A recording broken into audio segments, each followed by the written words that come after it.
Hey everybody, how's it going? So I'm having a little issue with my chat GBT or chat YouTube chat issue. So bear with me guys, I'm kind of struggling right now. So what a way to start off the live stream here.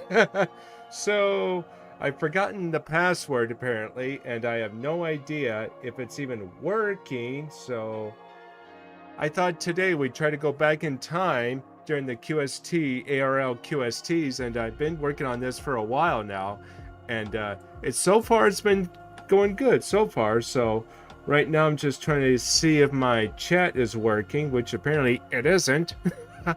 So yesterday I made a video on this article on 1916 QST, the early years, and there's some really neat articles in here, and I thought maybe we just shoot the breeze here and see what we can conjure up with. And I'm just waiting for everybody to kick in, come on, and we'll see what happens. So I got an issue with my chat, so we're gonna try something a little bit different here. I'm gonna go to my phone, log in that way. Let's see till I figure out how to fix that other issue right now.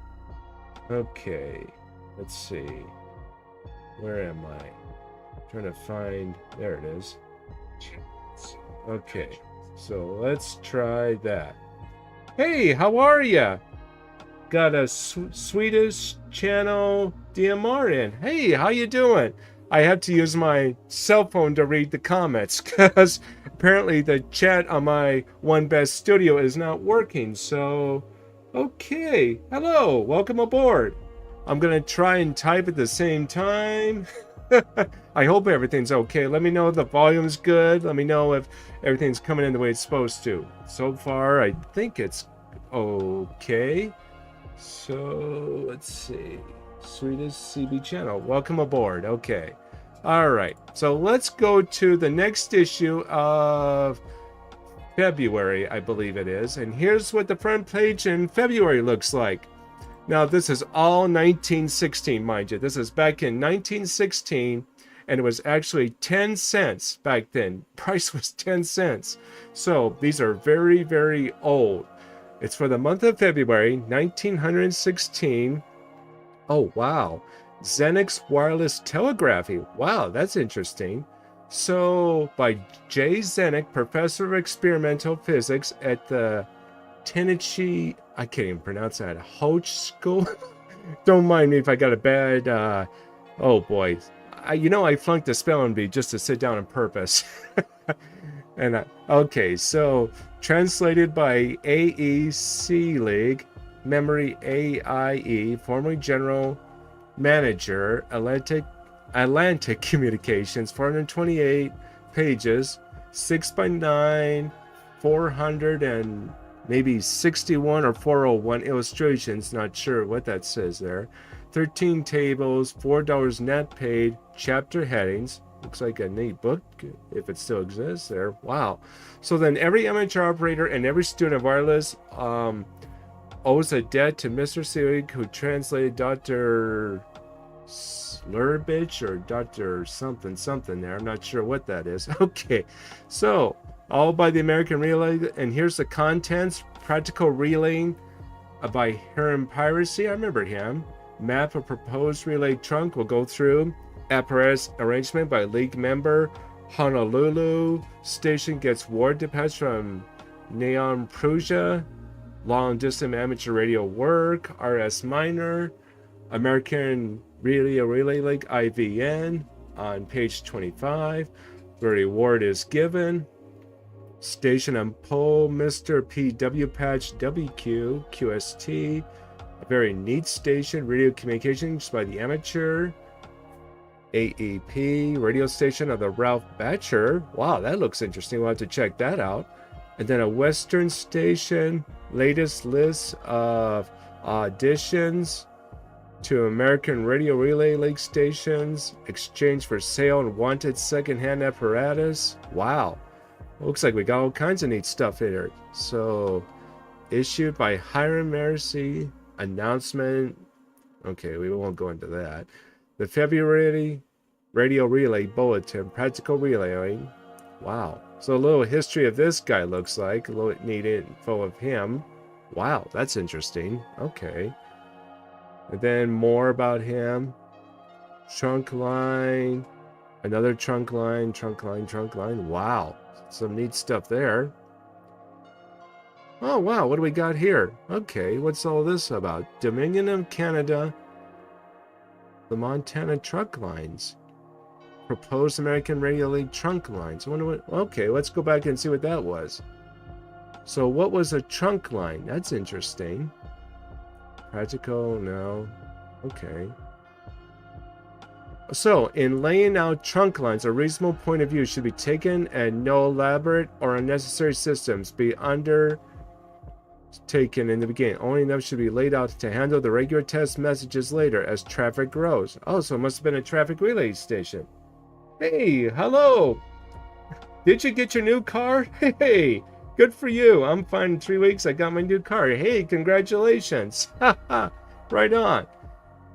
Awesome. So today I'm just doing, I'm going back in time to an early QST articles back in 1916, and I thought maybe I'd try conjuring up something in here and see what's going on here. All right. Well, good, and congratulations. I'm glad you're doing great, Swedish. I'm glad you're doing good. Yeah, and I just found some neat articles on QST here back in 1916 of the ARRL, and I thought, oh, what the heck, I'll just do it. My DMR is out of date on my blue DV? Oh, no. That's not good. What happened?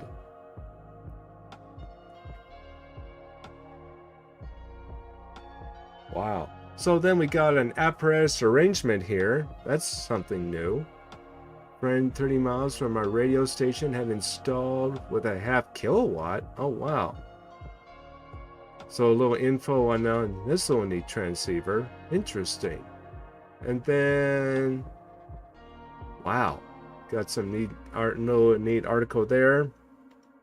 Honolulu station gets war dispatch from Nyan, Prussia, new world record 9,000 miles. Wow. And then we got long-distance amateur wireless work. All kinds of neat stuff here. A little more info on that. Power in kilowatts and distance in miles is only approximate. Let's see. And then, here's the very first station back in 1916. I thought that was pretty neat. Let's see what we got here. So, film it bright enough to make the bulb hiss. Then 2, you must adjust your audio to make maximum loudness of the signals. Oh, I remember that, when people used to do that. Okay. For best results from a weak station, for often this is not the case, a series condenser in the antenna lead is almost a necessity as it permits the use of more inductance. I remember that, because some people back in the day would use a light bulb to transmit. I remember that. And that was, wow. And then, yeah, this was the very first setups of ham radio, the very first setup, before wireless, before DMR, before anything took place. This goes way, way back. I mean, actual people built this stuff. I mean, looks like you got a transmitter here in this one center part. Looks like maybe a couple other coils and condensers here. Another transmitter right there. Wow. And the reward is given. Many letters are received in answer to Cathan queries. In the December issue of QST, the following Japanese letter was published, and the secretary offered to pay $5 for the best answer. Wow. Now that's a piece of history there. I asked to know when condensers made separators of glass. We know dielectrodes, much pressed by electricity. This much sure why tests made show. Honorable writers of English make tests and demonstration that metal can be vanished and all the same when new metal comes to a condenser, yet discharge comes to the same. Wow. That's amazing. And then more of the same thing, basically.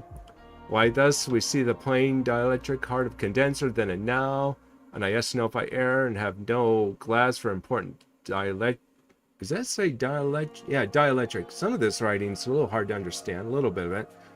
So then we got a Cathcan something there. Japanese radio student. I'm just skipping around here what looks important, really important. one of the winners. Wow, looks like he won something back in the day. That's interesting. And then a poetic one. Okay. Wireless Japan. Wow. Some of it actually did look dangerous. What you should do is look up the spark gap. Look up spark gap transmitter, and wait till you see that thing. That is really interesting. Look up spark gap. And some of this was dangerous. Some of it was actually. It was, but it got the message out. It actually got the message out. Some of it was very dangerous. You are correct there. Let's see. And then we got a station and a pole, Mr. PW Patch, WQIA.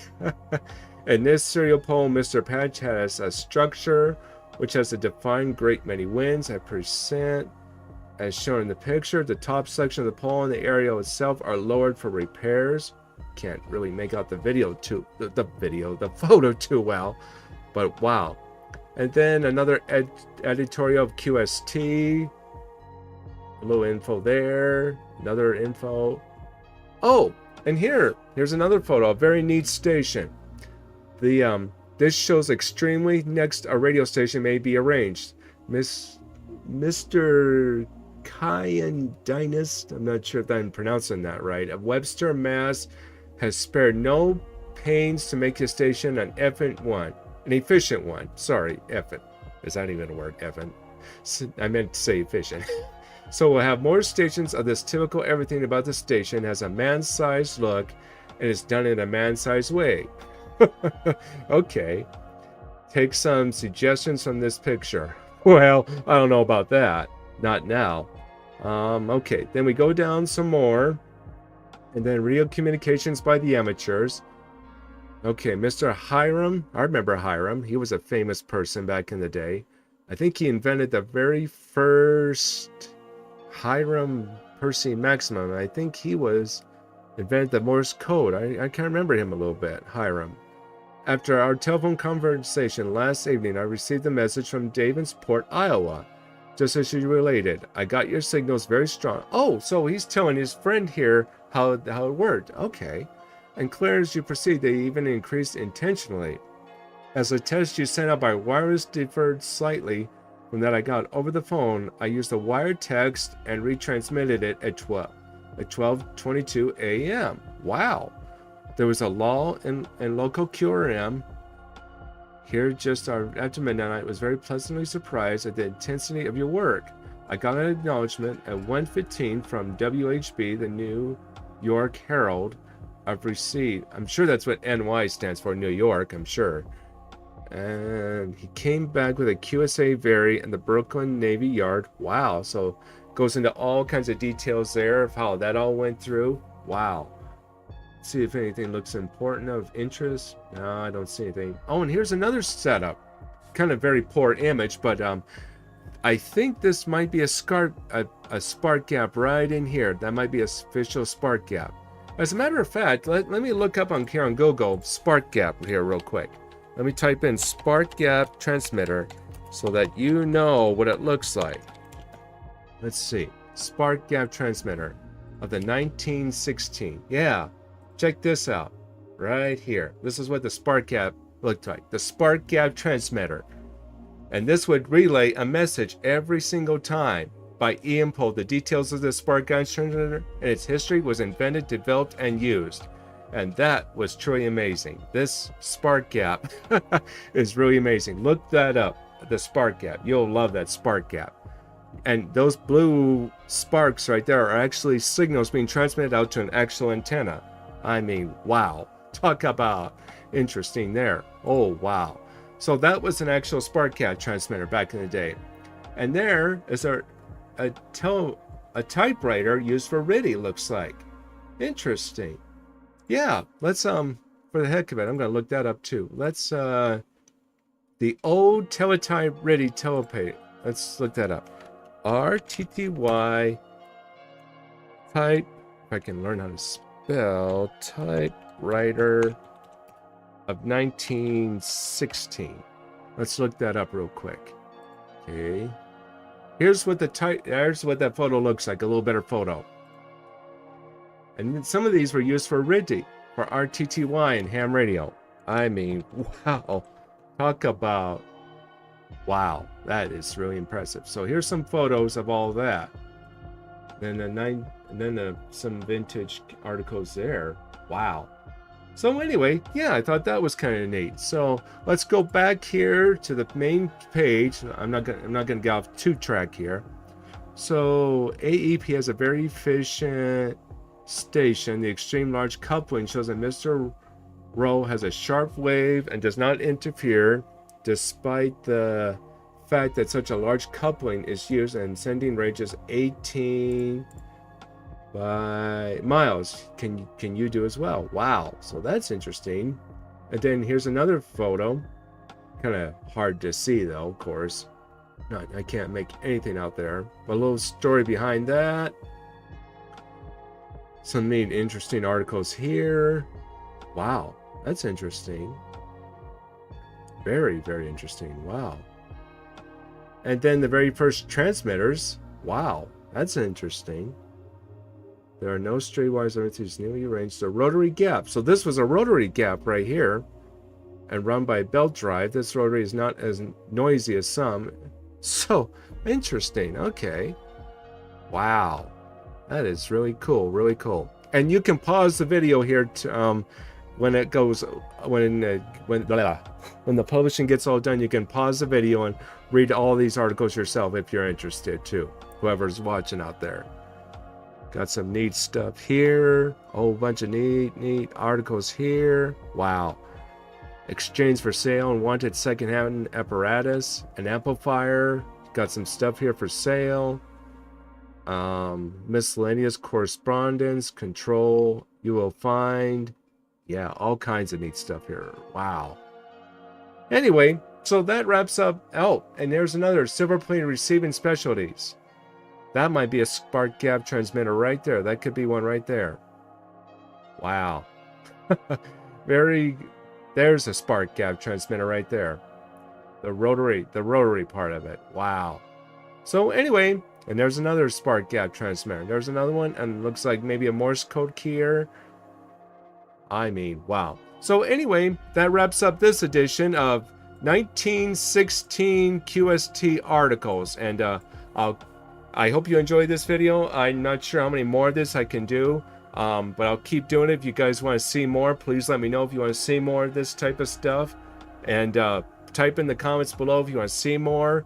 And then that way I can get an idea if you want me to keep doing it and doing it. And I'm going to get out of here for now. Just a quick live. And I hope everybody's doing great and doing well. And I'll say 73s from Buddy, KF7IWA. Bye-bye, everybody. Take care and God bless you guys. So long, everyone.